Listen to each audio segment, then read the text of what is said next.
પણ ફુલકા રોટલી જેવા શુદ્ધ સાત્વિક આહારનું સ્થાન વાસી પાઉએ લીધું છે એ આ જમાનાની પ્રગતિ છે। પાઉ કેટલો અભક્ષ્ય છે। પાઉ મેદામાંથી બને છે। મેદો ઘઉંમાંથી તૈયાર થાય છે। ફ્લોર મિલમાં સ્ટોરેજ કરેલ 2-4 માસની ઘઉંની ગુણીઓ ખોલવામાં આવે તો અગણિત ધણેડા પડેલા જોવા મળે છે। તેને ગરમ પાણીમાં નાખતા કે ઘંટીમાં નાખતા જીવો પીસાઈને મરે છે। તે પહેલી હિંસા। ભીના ઘઉંને સૂકવીને દળતા ઘીનો લોટ મેંદો ગુણીઓમાં પેક થાય છે। ક્યારે લોટ દળાયો છે તેની તારીખ લખાતી નથી। દિવસો કે મહિના સુધી પડી રહેલા મેદાના લોટ ખાવા લાયક રહેતા નથી।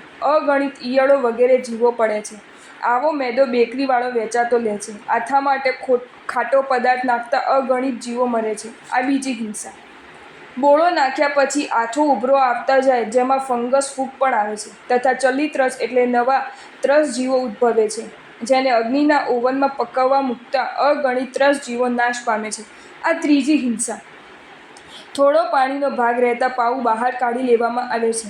રાત્રિ પસાર થતાં સવારે તે વાસી પાઉમાં અનેક બેક્ટેરિયા જંતુઓ ત્રસજીવો ઉત્પન્ન થયા હોય છે।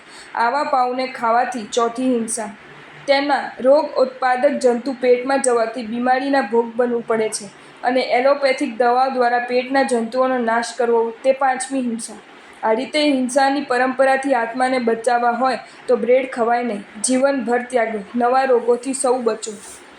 જો તમને આ વિડીયો ગમ્યો હોય તો આ વિડીયોને લાઇક કરો અને શેર કરો અને આવા જ નવા વિડીયો જોવા માટે જૈન ફેક્ટ્સ એન્ડ સ્ટોરીઝની ચેનલને સબસ્ક્રાઈબ કરો। ધન્યવાદ।